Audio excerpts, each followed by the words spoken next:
அனைவருக்கும் வணக்கம்.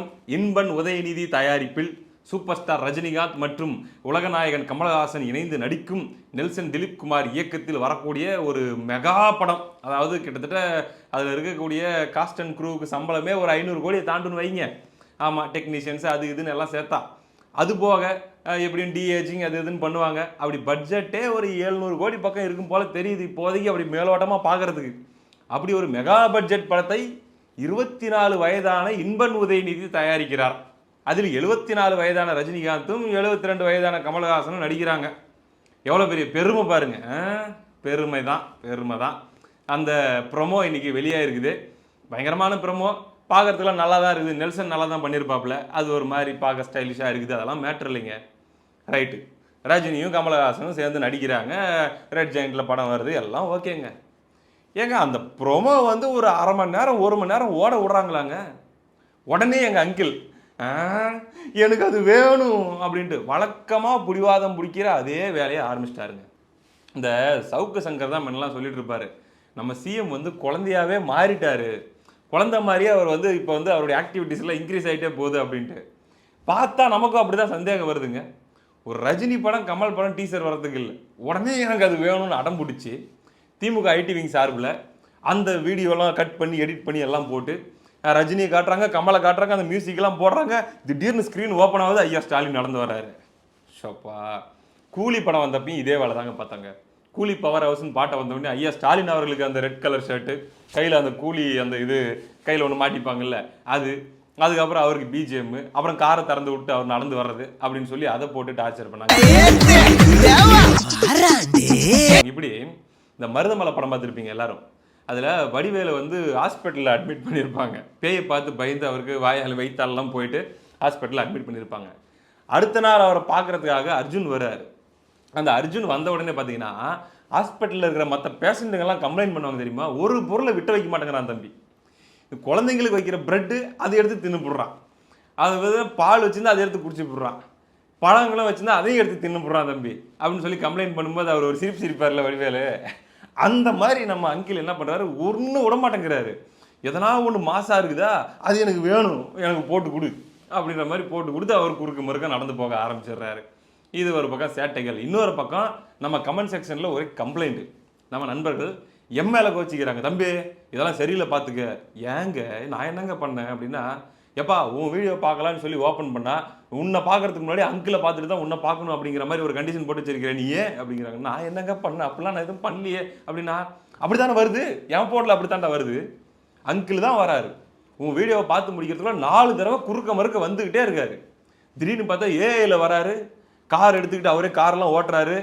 என்னுடைய திராவிட மாடல் 1.0 தான் நான் பார்த்துட்டீங்க, அடுத்து நீங்கள் பார்க்க போகிறது திராவிட மாடல் 2.0, மெயின் பிக்சரே அங்கே தான் இருக்குதுன்னு சொல்லி பஞ்ச் டயலாக் பேசிட்டு கார் எடுத்துகிட்டு கிருன்னு போகிறாரு. அதுக்கப்புறம் பாட்டு வேறு பாடுறாங்க, ஸ்டாலின் தொடரட்டும் தமிழ்நாடு நிமிரட்டும் சொல்லி பாட்டெல்லாம் பாடி அது வேறு கலர் கலராக டான்ஸ் ஆடுறாங்க.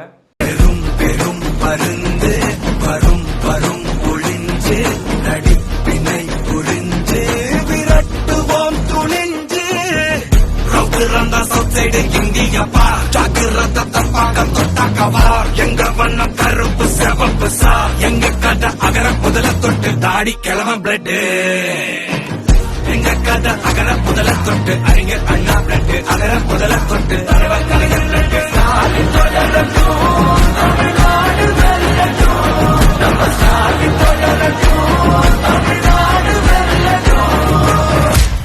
சரி, இன்ஸ்டாகிராமில் தான் ஆடுறீங்க அப்படின்னா அது என்ன கடமைக்குன்னு ஆடுறது? எல்லாரும் ஒரே மாதிரி 400 பேர் 500 பேர் ரீல்ஸ் பண்ணாலும் ஒரே மாதிரி அந்த 4 ஸ்டெப்பை கையை தூக்கிட்டு காலை தூக்கிட்டு தந்தூரி சிக்கன் மாதிரி கையை இப்படி அப்படி வச்சுக்கிட்டு ஆடிட்டு இருக்கிறது, இது வாங்க ஸ்டைலு? இது அஃபீஷியல் ஸ்டெப்பா? இந்த பாட்டுக்கு அதிகாரப்பூர்வ ஸ்டெப்பு என்ன அப்படின்னு உங்களுக்கு தெரியுமா? இன்ஸ்டாகிராம் நண்பர்களே, இப்போ நான் போட்டு காட்டுறேன் பாருங்க.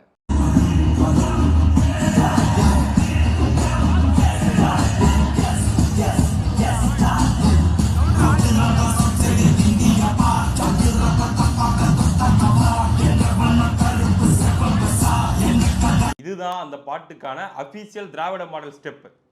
இதை பார்க்குறீங்க, ப்ராக்டிஸ் பண்ணுறீங்க, நாளைக்கு ரீக்ரியேட் பண்ணுறீங்க. ரியல் ட்ரெண்டிங் ரியல் வைப்னா என்னன்ட்டு நம்ம நாளைக்கு காட்டுறோம், சாம்பிள் பார்த்துக்கோங்க. இது டான்ஸு, நீங்களும் தான் ஆடுறீங்களே டான்ஸு. அங்கிள் இதெல்லாம் சரியில்லை, பார்த்துக்கோங்க. மேற்கொண்டு என்ன விஷயம் அப்படின்னா, இது நீங்கள் அளவுக்கு அதிகமாக பண்ணீங்கன்னு வச்சுக்கோங்க, திரும்புகிற பக்கமெல்லாம் நான் தான் வந்து மூஞ்சி முன்னாடி நிற்பேன் அப்படிங்கிற மாதிரி காலையில் சாமி பாட்டு போடலாம் அப்படின்னு சொல்லி ஏதாச்சும் ஒரு வீடியோவை எடுத்து போடுறாங்க. ஒரு முருகர் பாட்டோ இல்லை வந்து ஒரு இயேசுநாதர் பாட்டோ இல்லை ஏதோ ஒரு பக்தி பாட்டை போடலான்னு போட்டால் நான் ரெடி, நீங்கள் ரெடியான்ட்டு நீங்கள் தான் முதல்ல காலையில் வந்து உங்களுடைய காந்த குரலை வச்சு ஆரம்பிக்கிறீங்க. ஏப்பா சாமி பாட்டு கேட்கலாம், ஒரு சுப்பிரபாதம் கேட்கலான்னு போட்டாலும் வந்துடுறாரா இவர். ஏதாச்சும் ஒரு மெடிக்கல் சம்மந்தமாக ஏதாச்சும் ஒரு டவுட் கேட்கலாம் அப்படின்னு சொல்லி எதனா வீடியோ போட்டால் அங்கே வந்து இவர் தான் வந்து நிற்கிறார். இவர் என்னத்தான் பண்ணுறது அப்படின்னு சொல்லி நிறைய கம்ப்ளைண்ட் வந்துட்டு இருக்குதுங்க அங்கிள். இது ரொம்ப அதிகமாக போச்சுன்னா அதுவே நமக்கு பேக் ஃபயர் ஆகிடும்.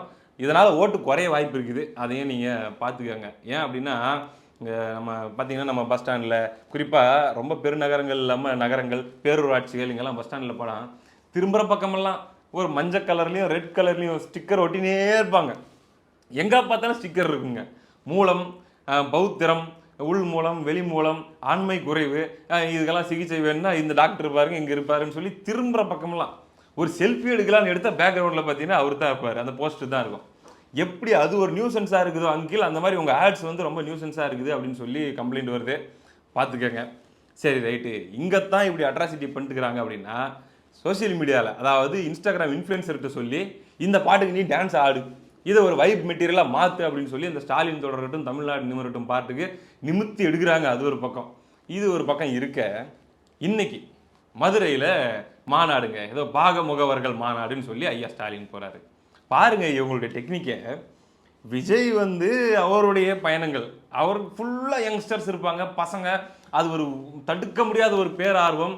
அதனால் வந்து பார்த்திங்கன்னா அந்த துண்டை எடுத்து சுற்றுறது, துண்டை தூக்கி போடுறது, அவர் வந்து டக்கு டக்குன்னு அவர் கேட்ச் பண்ணுறது, அதை எடுத்து தோல் மேலே போட்டுக்கிறது, அதே மாதிரி அந்த காக்கி பேண்ட்டு வெள்ளை சட்டை ரேம்பில் நடக்கிறது, அதே மாதிரி வந்து பார்த்திங்கன்னா அவர் வந்து அதில் வந்து அவர் தொட்டு பார்க்கணும்னு சொல்லி யாராச்சும் வந்து எகிரி குதிக்கிறது, அப்புறம் அவங்கள வந்து பவுன்சர்ஸ் தடுக்கிறது, இது எல்லாத்தையும் திமுக அப்படியே பார்க்குது. கட்டுமே உடன்பிறப்புகள் எல்லாம் விமர்சனம் பண்ணிட்டுக்கிறாங்க. என்னையா அது ஒரு கடமை இல்லையா, கண்ணியம் இல்லையா, கட்டுப்பாடு இல்லையா, அப்படியா இப்படியான்னு பேசிட்டு இருக்கிறாங்க. நம்ம அங்கிள் மட்டும் நல்லா இருக்குதே, எனக்கு அது வேணும் அப்படின்ட்டு அதையும் கேட்க ஆரம்பிச்சிட்டாரு போல இருக்குது. பார்த்தா ஏற்கனவே நம்ம போன இளைஞரணி மாநாட்டில் பார்த்தா இவங்க பண்ண அக்கப்போர் ரேம்பை போட்டுக்கிட்டு அதே மாதிரி காக்கி பேண்ட்டை போட்டுக்கிட்டு 2 பவுன்சர்களை பின்னாடி வச்சுக்கிட்டு அவருக்கு பூ கொடுக்கறதுக்கு 3 பேர். ஏயா 3 பேர் வந்து கூட்டத்திலேருந்து ரேண்டமாக வந்து பூ கொடுக்குறாங்க. அது எப்படியா ஒரே பூவை கொடுப்பாங்க, மஞ்சள் கலர் பூவு? அப்போ ஏற்கனவே கொடுத்து வச்சு செட்டப் பண்ணிங்களா அப்படிங்கிற ஒரு கேள்விக்குள்ளாக வேண்டிய நிலைமை ஒன்று ஏற்படுது. இப்படிலாம் பண்ணார். இப்போ ரேம்ப் இல்லை, இவர் வந்து வாகனத்தில் ஊர்வலம். அதாவதுங்க விஜயை என்னென்னலாம் பண்ணக்கூடாது, பண்ண வேணாம் அப்படின்னு சொல்லி இவங்க தடுத்து ஏகப்பட்ட ரெஸ்ட்ரிக்ஷனை போட்டு பண்ணக்கூடாதுன்னு சொல்லி தடுத்து வச்சுட்டு அத்தனையும் இவங்க பண்ணிட்டு இருக்கிறாங்க.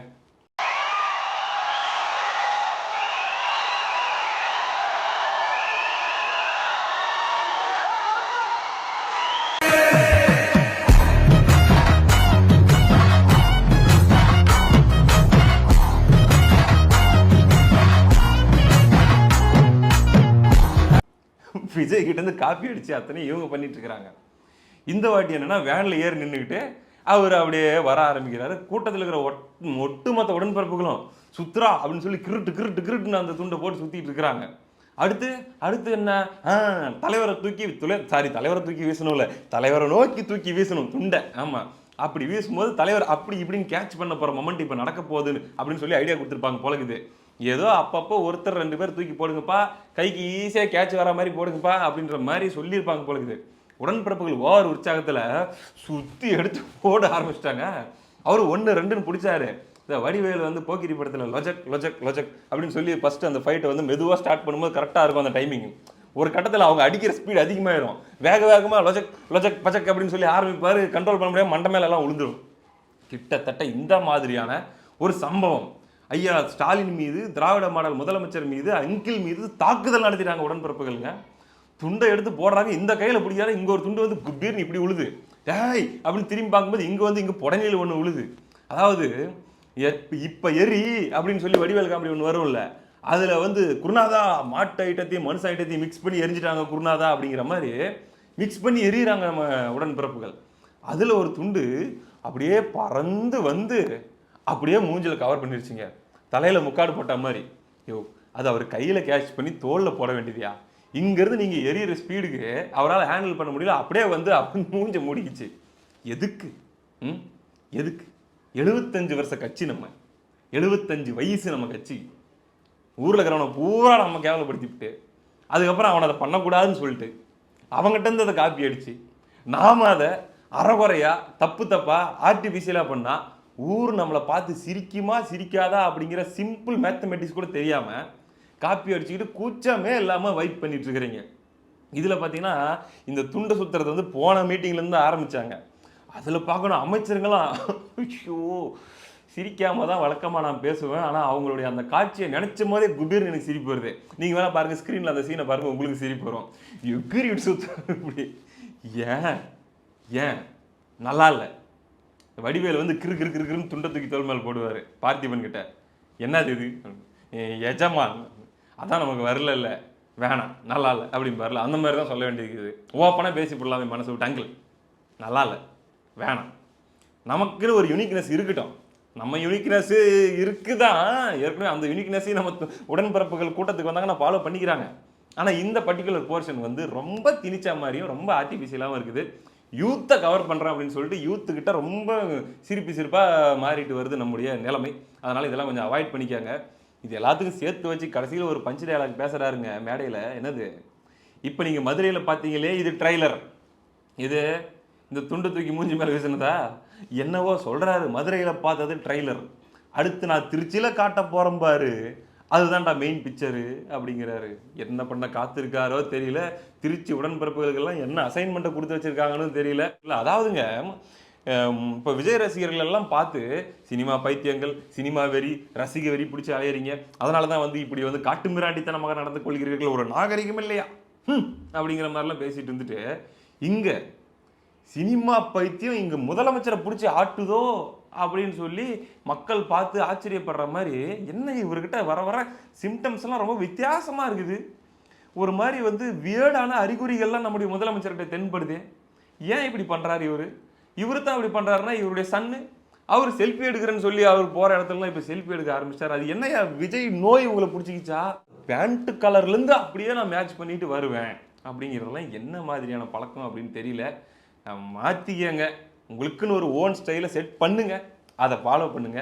ஆனால் இந்த பர்டிகுலர் விஷயத்தில் உண்மையிலேயே நாம் தமிழர் கட்சியை நம்ம பாராட்டி தாங்க ஆகணும் இந்த இடத்துல. ஏன்னா அவங்க பாருங்க உண்மையிலேயே யங்ஸ்டர்ஸ் வெர்சஸ் யங்ஸ்டர்ஸ் அப்படின்னு போட்டி போடணும்னா தாவேக்காவுடைய ஆக்டிவிட்டிஸ்லாம் பார்த்து அவங்க கூட்டத்தில் என்ன மாதிரிலாம் பண்ணுறாங்க, எப்படிலாம் அவங்க வைப் பண்ணுறாங்க, என்ன மாதிரிலாம் பண்ணி ட்ரெண்ட் பண்ணுறாங்க அப்படின்னு பார்த்து எங்கே நம்மளும் அதை அடாப்ட் பண்ணி பார்க்கலாமா அப்படின்ட்டு ஒரு வேளை ஒரு கட்சி யோசிக்கணும்னா நாம் தமிழர் யோசிக்கணும். ஆனால் அவங்களும் ஒரு மாநாடு இதே நாளில் நடத்துகிறாங்க திருச்சியில். அந்த மாநாடு பார்த்தீங்கன்னா எந்த வகையிலுமே தாவேக்காக்கு ஒரு ஸ்டைல் இருக்குது, அவங்களுக்குன்னு ஒரு சில ஆக்டிவிட்டிஸ்லாம் இருக்குது அப்படின்னா அந்த எந்த விதமான விஷயங்களும் இங்கே இருக்க வேண்டிய அவசியம் இல்லை. நாம் கட்சி ஆரம்பித்தப்போ 2009 2010 எப்படி ஆரம்பித்தோம், நம்ம கூட்டங்கள் எப்படி நடத்தணும், நம்ம மாநாடுகளில் என்ன மாதிரியான ஒரு கட்டமைப்பு இருக்கும், எப்படி ஒரு ஒழுக்கம் இருக்கும், எப்படி நம்ம வந்தால் சேரை எடுத்து வைப்போம், எப்படி உட்காருவோம், எப்படி ஆர்டராக இருப்போம், மேடைகளில் வழக்கமாக எப்படி முறையாக தமிழர் பண்பாடு சம்பந்தப்பட்ட கலை நிகழ்ச்சிகள் நடத்தப்படும், அதே மாதிரி அந்த மாநாடு திடலுக்கு வெளியே என்ன மாதிரி ஒரு என்ன சொல்கிறது இயற்கையான மூலிகை சம்மந்தப்பட்ட குளிர்பானங்கள் புத்தகங்கள் இதெல்லாம் விற்கிறது, இந்த மாதிரி முழுக்க என்ன ஆனாலும் சரி இதுதான் ட்ரெண்டு இதுதான் வைபு அப்படின்னு சொல்லி நம்ம ஒன்றும் டிவிக்கேவை பார்த்து காப்பி பண்ணி நம்ம ஒன்று அப்படிலாம் பண்ண தேவையில்ல. நம்ம தனித்தன்மையில் நம்ம போவோம், இதுதான் நமக்கு அழகு அப்படின்னு யோசிக்கிற மெச்சூரிட்டி அவங்களுக்கு இருக்குது. இல்லை அவங்ககிட்ட காசு பணம் அந்த அளவுக்கு இருக்குதோ இல்லையோ, அவங்களால வந்து நீங்கள் கூட்டுற அளவுக்கு பிரம்மாண்டமான கூட்டத்தை கூட்ட முடியுதோ இல்லையோ, ஆனால் அவங்களுடைய குவான்டிட்டி எப்படி இருந்தாலும் அவங்களுடைய குவாலிட்டியில் அவங்க என்னன்னா காம்ப்ரமைஸ் பண்ணிக்கிறாங்களா? அந்த கட்சிக்கு இருக்கிற ஒரு அடிப்படை சென்ஸ் உங்களுக்கு இருக்குதா சொல்லுங்க பார்க்கலாம். திமுகவுக்கு அதிமுகவும் இந்த விஷயத்தில் பரவாயில்ல, அவங்களுக்குன்னு ஒரு டெம்ப்ளேட் வச்சிருக்கிறாங்க. அந்த டெம்ப்ளேட்டை எந்த வகையிலையும் இங்கே டிவிக்கே வருது டிவிக்கே ட்ரெண்ட் ஆகுது அப்படிங்கிறதுக்காக அவங்க எதனா மாற்றிக்கிட்டாங்களா? வழக்கமாக அவங்க எப்படி அவங்க மீட்டிங் நடத்தாங்களோ அவங்க பாடு நடத்திட்டு போயிட்டு இருக்கிறாங்கல்ல. இவங்க மட்டும் என்ன பிரச்சனை அப்படின்னு நமக்கு தெரியல. ரொம்ப அப்சஸ்டாக இருக்கிறீங்க. ஒரு பக்கம் தோல்வி தோத்துருவோமா அப்படின்ற பயத்தில் வர்றவங்க போகிறவங்களெல்லாம் அள்ளி கூட்டணியில் போட்டுக்கிட்டு ஏறுன்னு ஏற்றிக்கிட்டு அங்கே ஒரு பயங்கரமான டெஸ்பரேஷன் உங்ககிட்ட பார்க்க முடியுது. இங்கே விஜய் சம்மந்தப்பட்ட விஷயத்தில் பார்த்தா அது எல்லாத்தையும் அப்படியே காப்பி பண்ணி நம்மளும் யூத்துக்கிட்ட போய் கனெக்ட் ஆகணும் அப்படின்னு சொல்லி நீங்கள் உங்ககிட்ட வந்து அதிகப்படியான அப்சஷனை பார்க்க முடியுது. டெஸ்பரேஷன் அப்சஷன் ரெண்டுமே நல்லது கிடையாது, மாற்றிக்கங்க. இது நல்லா இல்லை. ஆமாங்க, ஓப்பனாக சொல்கிறேன், நலன் கருதி சொல்கிறேன். பார்த்துக்கோங்க. அடுத்த வீடியோவில் சந்திப்போம். நன்றி.